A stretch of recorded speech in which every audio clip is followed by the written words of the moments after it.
Hello everyone, I hope you've had a great day so far and that you're doing well.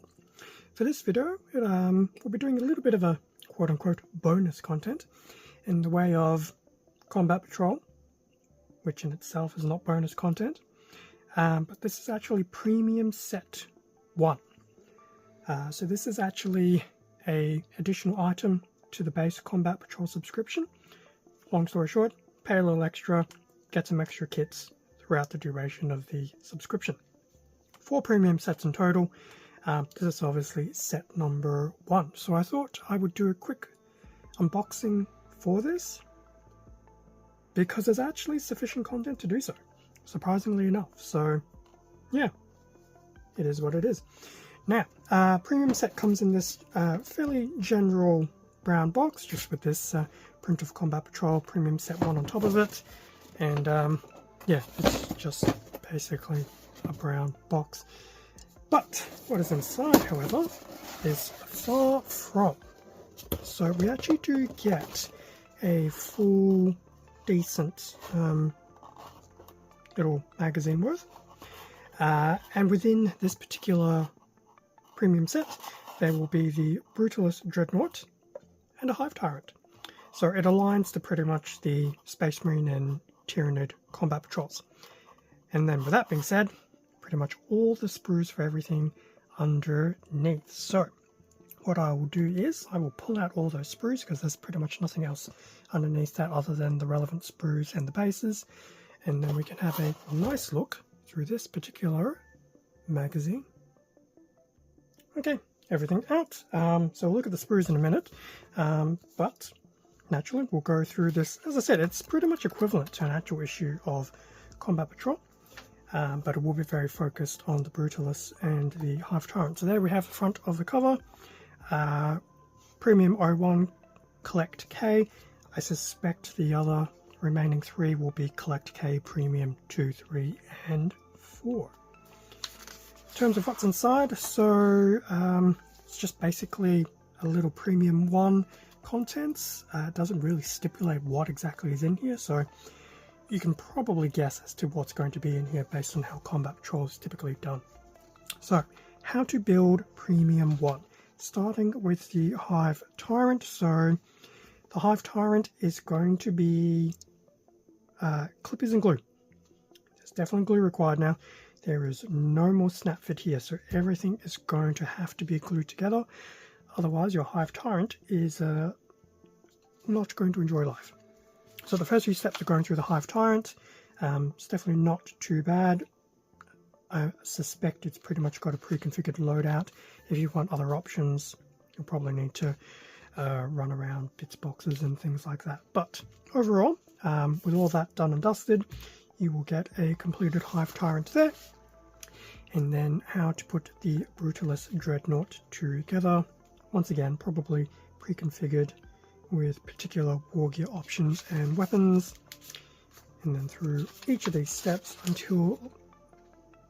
I was going to say until lastly you put everything together, but boy, Dreadnoughts have a lot more steps than they used to. There you go. More steps to build the Brutalis and the Hive Tyrant. So yes, first section will be instructions on how to put the 2 models together. Now, how to paint. So once again, it's not too dissimilar from a normal issue of Combat Patrol. This appears to go through just a little bit more detailing on the painting side. So using the Brutalis as an example, it's going through the base coating, the shading, highlighting. Now I don't know if it will limit itself to the paints released up until issue 18. It looks like it will. We've obviously had Macragge Blue, the Retributor Armor. I'm pretty sure we've had Rakoth's Flesh, Agrax, Norn, Reichland. Calgar Blue is probably the only one I have a question mark against. I can't remember or not, but most of that I'm pretty sure we've had. So with that being said, going through each of the base coats for the Brutalis, and it looks like it even probably recommends some degree of sub-assembly between the top of the body and the bottom of the body, and then all the various paints needed with each. But unlike Combat Patrol, it's just like very front and back, with a lot of these little textual inserts to direct what's going on. So moving into the shading side of things, so it goes through the shade application. So I'm assuming, is it shading and then, so it's probably shading then highlighting, I suspect. Not necessarily reading through everything bit by bit. But the shading's obviously looking to start enhancing some of that detailing that was partly lost during the base coats. Some additional painting here, hazard stripes, highlights and things like that. So we're into the highlight side of things by the looks of it, as well as going through the base painting as well. So there's the Astrogranite, Norn Oil, Administratum Grey. So overall, before we hit the Hive Tyrant, I mean, you've got a tabletop ready Brutalis Dreadnought, pretty much ready to go. Granted, it's in the colour of the Ultramarines. Okay, Hive Tyrant, so going through its relevant base coats, and it does look like it's pretty much the paints that we've had included thus far. It looks a little bit more halfway there, but this is the base coating. But like the Brutalis, it's just going through these little textual inserts as to giving some guidance, information as to what is going on. So we have the front and rear of the Hive Tyrant. Looks like nothing is sub-assembly. It's pretty much put everything together and go full ham. Shading. Now the shading has very much really enhanced the Tyrant. So you can see where the detailing is. So that shading probably was at the so it'll probably be the right gland. It has really settled into a lot of those crevices within the model. Not sure how well that's coming up. The lighting is not doing me well today. Relayering some of that Hive Tyrant, because obviously you could keep it that way, but it's just tidying up some of the top layer flesh tones. So very nice rich detailing underneath, but yeah, a lot of that relayering has just covered up more of like the flat surface fleshy areas. So that's all been done in Wraithbone by looks. And then the highlighting, so going through those particular paints and some of the various sections. So the carapace has definitely got a lot more life to it, as does the bone swords and the venom cannon. So everything has really been enhanced quite nicely with the highlighting there. In fact, I feel like they've done more effort into the painting guides for the Tyrant and even the Brutalis than what we've seen with the Ultramarines and the Tyranids within Combat Patrol. That's my take anyway. Okay, so finished models. Could you probably do a little bit more? Possibly. I think the Hive Tyrant's looking pretty good. Both look very much tabletop ready. Would you say are both in a state to be parade ready? I think the Hive Tyrant could be. I feel the Brutalis is a bit too clean. Could maybe need a little bit more work here and there, but that could also just be me. Maybe I think Brutalis could probably do with some... Well, I guess if we go over here as an example. So there's a Brutalis Dreadnought with some probably some more additional highlights, detailing, etc. So yes, I would say this is very much parade ready. This is definitely tabletop ready. But it does look like it's pretty much using the paints included up until issue 18. So that's probably still about 12 or so paints, give or take. So the collecting of the Brutalis, so the various war gear, twin multi-melters, the heavy stubber, and these Brutalis talons, as well as the datasheet there, which is very nice.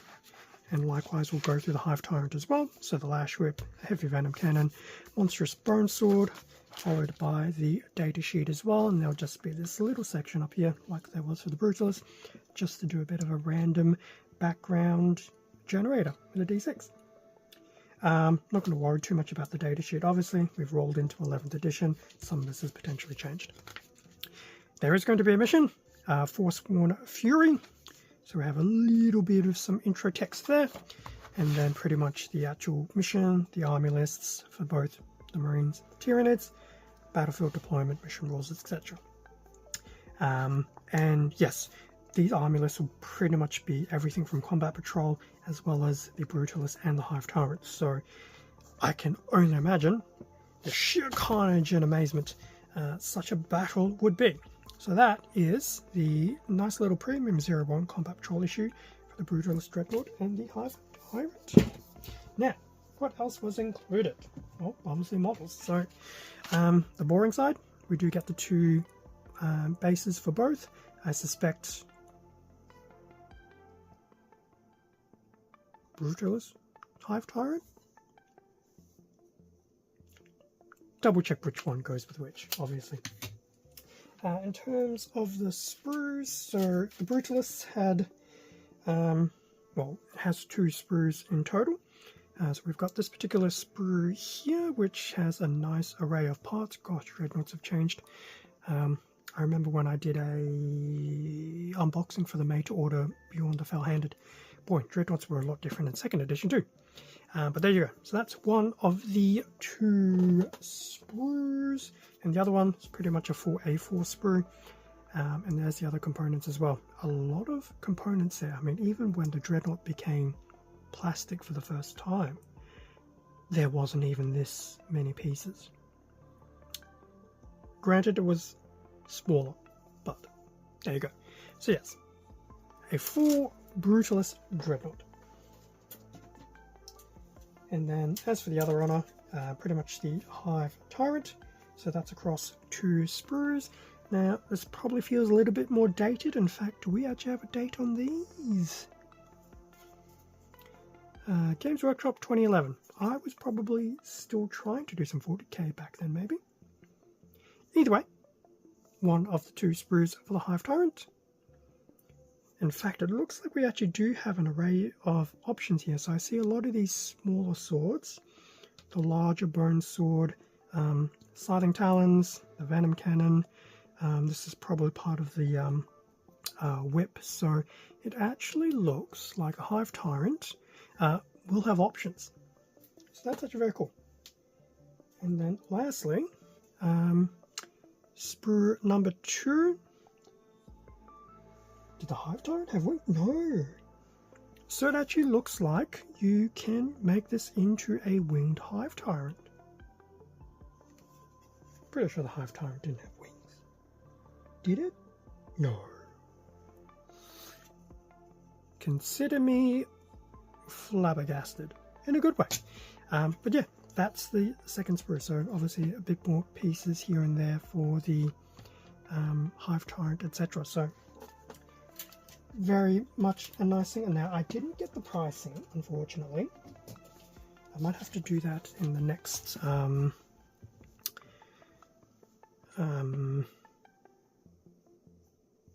was going to say thingy-mabobby. Thingy-bob is obviously not the right word. When I do the next pricing breakdown, maybe I will do this. It's hard to say because my subscription cost does factor this in. So obviously it's a few extra dollars per month. But yeah, I'll have a look. I actually did not check to see what the actual standard retail pricing for the Brutalis and the Hive Tyrant is. I'd imagine they're probably close to a 3-digit number for both, at least within the Australian market. So if I was to take an educated guess, it would probably be around the order of 200 Australian to get both. And I'm pretty sure the subscription is paying absolute dividends in savings. So yes, very interesting take there. Anyway, I am going to leave this little premium 01 set unboxing and little sneak peek at the sprues there. It's been an interesting take, and obviously something brand new because I didn't do this with Imperium. But I knew I wanted to try and do this with Combat Patrol because I heard about the savings and some of the extras included. Thank you very much for watching this little unboxing video. Feel free to do the whole like, comment, subscribe if you enjoyed the content. All of this does help support the channel, and I do appreciate it. Feel free to check out Instagram and the YouTube community tab. There's some stuff happening here and there. It is becoming very 40k centric, so I did hint this some time ago that there would be a time. I think this is that time. with that being said, stay safe, take care, and I will catch you all in a future video, which will go back to normal Combat Patrol. Otherwise, there's other 40k stuff on the channel, or just something in general on the channel. See ya.